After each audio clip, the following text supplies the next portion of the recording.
3월 6일 오늘의 말씀은 요한복음 11장 1절에서 16절입니다.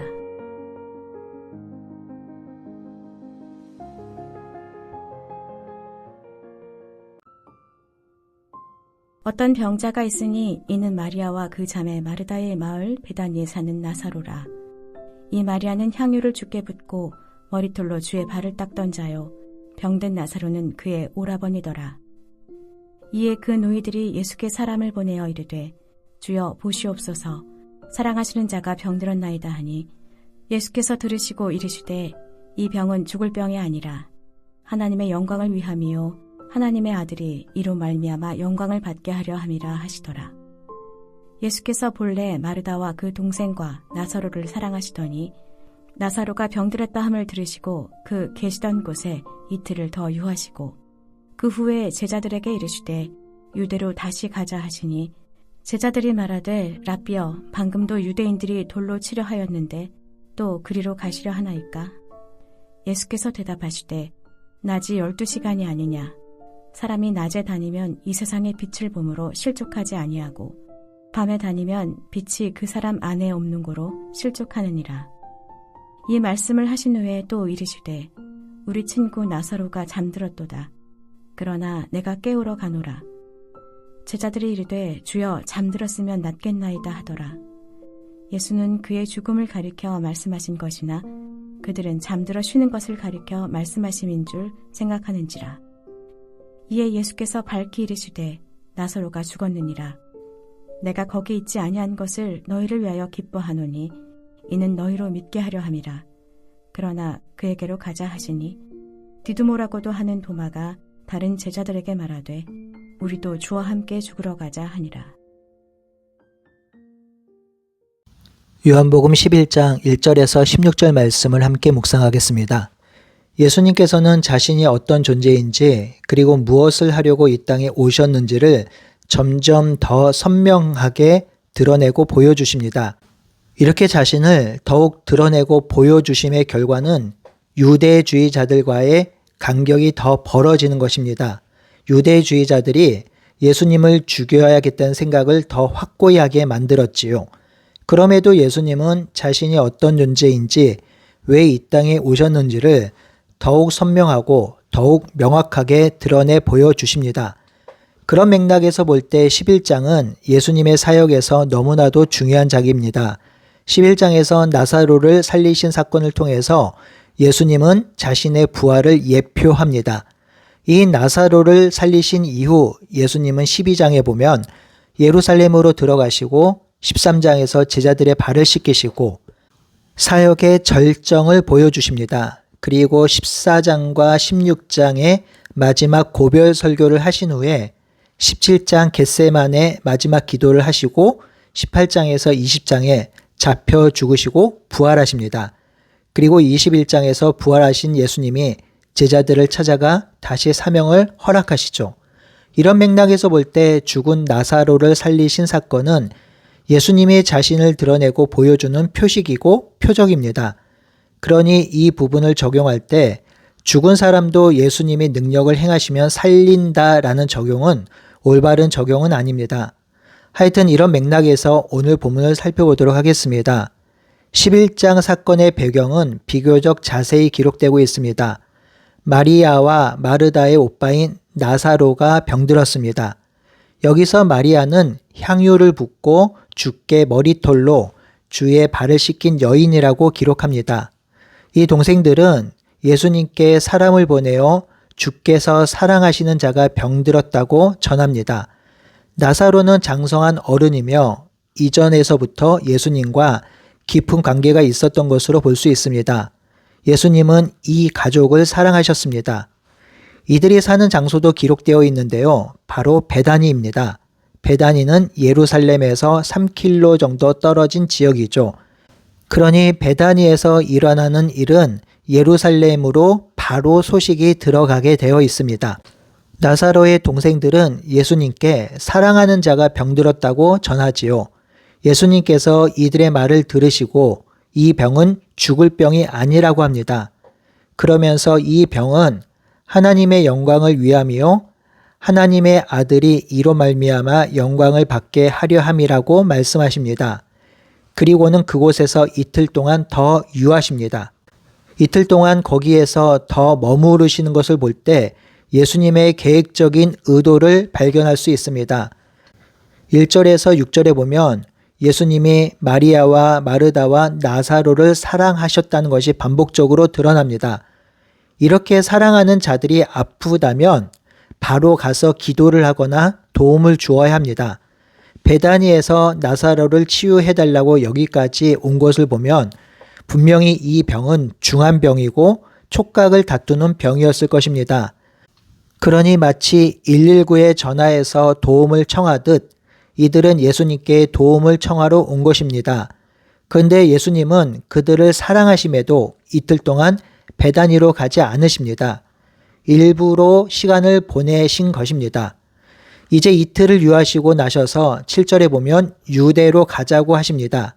유대로 가자는 말은 베다니로 가자는 말씀이지요. 그러자 제자들이 만류합니다. 8절 라삐여, 방금도 유대인들이 돌로 치려 해서 우리가 이곳으로 들어왔는데 다시 그곳으로 가시려 합니까? 제자들은 이해가 되지 않았습니다. 자칫 잘못하면 돌로 맞아 죽을 수 있는 곳인데 다시 그곳으로 가시려는 의도가 이해가 되지 않았습니다. 또한 그곳에 가실 거면 아프다는 소식을 들었을 때 가시면 좋으련만 이틀이나 지나서 가시는 예수님의 마음과 의도를 도저히 이해할 수 없었습니다. 이때 예수님께서 제자들을 가르치시는데요. 9절에서 10절입니다. 이 말씀은 좀 이해하기가 어렵습니다. 쉽게 설명하면 예수님은 하루 중 낮이 12시간이나 되지 않느냐라고 하십니다. 이 말씀은 유대인들은 하루를 낮 12시간, 밤 12시간 이렇게 대충 반반으로 생각했다는 것을 알 수 있습니다. 사람들이 밖에 다닐 수 있는 시간이 낮입니다. 밤에는 다니기가 어렵습니다. 지금 예수님이 말씀하시는 것이 바로 그것입니다. 하루 중 낮 12시간 정도만 다닐 수 있고 밤에는 못 다니지 않느냐 이 말 하신 거죠. 그러니 지금은 낮이라는 것입니다. 그리고 밤이 되면 다닐 수 없으니 지금 낮인 시간에 그곳에 가야 한다는 것입니다. 예수님이 낮에 가신다고 하신 말씀의 의도는 이중적입니다. 죽어있는 나사로를 깨우러 가겠다는 의도가 있고요. 또 하나는 자신이 빛이시니 어둠을 두려워하지 아니하고 빛으로 길을 걸어 가시겠다는 뜻입니다. 성도 여러분, 지금 제자들이 두려워하고 있는 것은 대적자들의 돌팔매질입니다. 대적자들의 행패와 고소와 배척과 위협을 두려워하고 있습니다. 그래서 다시 유대로 돌아가고 싶지 않습니다. 다시 그들의 속을 그들의 진영으로 돌아가고 싶지 않습니다. 그냥 그들과 멀찍이 떨어져 적당히 거리를 둔 이곳에 예수님과 함께 거하고 싶습니다. 그렇게 살아도 크게 문제가 될 것이 없습니다. 지금 자신들 옆에는 스승인 랍비가 계시며 랍비를 따르는 자들도 적당히 있으니 굳이 지금 유대 땅 대적자들의 중심부인 예루살렘으로 갈 이유가 없었습니다. 마치 베드로가 주님 여기가 좋사오니 여기에 초막셋을 짓고 삽시다 라는 마음이 있는 것이지요. 하지만 예수님의 마음은 다릅니다. 예수님은 제자들과 전혀 다른 생각, 다른 길을 걷고 계십니다. 예수님은 지금 가야 한다고 하십니다. 그리고 지금 가십니다. 예수님은 지금 적진의 한복판으로 다시 들어가십니다. 예수님이 왜 그곳으로 다시 가십니까? 그것은 자신에게 부여된 사명과 정체성을 완수하고 성취하기 위함입니다. 이 정체성과 사명을 완수하기 위해서 예수님은 지금 이때 예루살렘 옆 베다니로 가십니다. 그때가 바로 나사로가 죽은 때입니다. 예수님은 지금 이때 베다니로 들어가셔서 자신의 정체성과 사명을 완수하려고 하십니다. 그러니 베다니로 가는 것과 사명의 완수에는 중요한 연결점이 있습니다.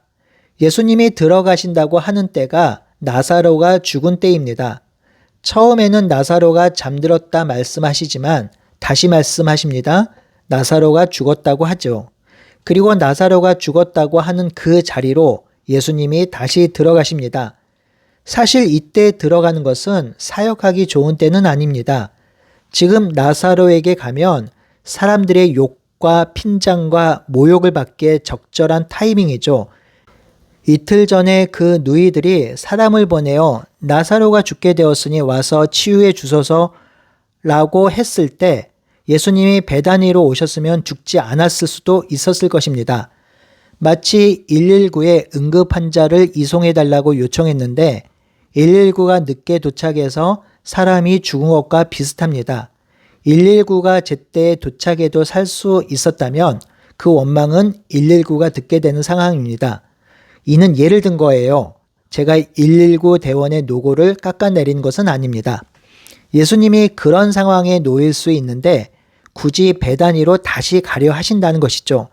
가면 돌에 맞을 수도 있고 사람들의 원망과 탄성과 욕설을 들을 수도 있는데 예수님은 굳이 이틀이 지난 후 이때 베다니로 다시 가십니다. 제자들과 마리아와 마르다와 사람들은 예수님의 의도를 알 수 없었습니다. 왜 이렇게 행동하시는지 깨닫지 못합니다. 그런데 예수님이 말도 안 되는 말씀을 또 하십니다. 15절입니다.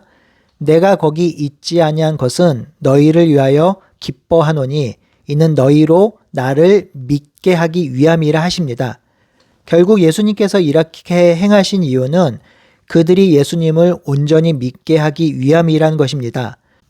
제자들은 지금 죽은 나사로를 살리신 예수님의 의도와 목적을 알지 못하지만 나중에 예수님께서 부활하시고 승천하셨을 때 예수님이 자신이 죽었다가 다시 살아나시는 것을 이렇게 예시로 보여주면서 자신을 믿으라고 하시는 거구나 라는 것들을 깨닫게 됩니다. 이러한 깨달음을 알려주기 위해서 예수님은 하나님의 때에 맞추어 그곳에 들어간 것입니다. 사랑하는 성도 여러분, 시간은 두 종류의 시간이 있습니다. 하나는 크로노스와 하나는 카이로스입니다. 크로노스는 일반적으로 흘러가는 시간입니다. 카이로스는 그때 그 시간, 의미 있는 시간입니다. 성경에서 때가 참회라고 했을 때 바로 그 때가 참회가 카이로스입니다. 우리는 크로노스의 시간을 살아갑니다. 하루 24시간 누구에게나 주어진 같은 시간을 삽니다. 하지만 하나님의 때, 하나님의 시간인 카이로스의 시간도 삽니다. 나에게 일어나는 수많은 일들과 사역과 어려움과 고난이 세상적인 시간에서 보면 그냥 흘러가는 시간 속에 일어나는 일과 사건일 수 있습니다. 그냥 크로노스의 시간을 사는 것이죠. 하지만 하나님 편에서 보면 하나님의 뜻을 행하기 위한 카이로스가 될 수 있습니다. 그것은 우리의 한계로는 알 수 없습니다. 하지만 하나님께서 이 땅의 역사를 이끌어 가심을 진실로 믿을 때 우리 삶에 일어나는 수많은 일들은 하나님의 뜻을 이루기 위한 모판 같은 카이로스의 시간이 될 수 있습니다.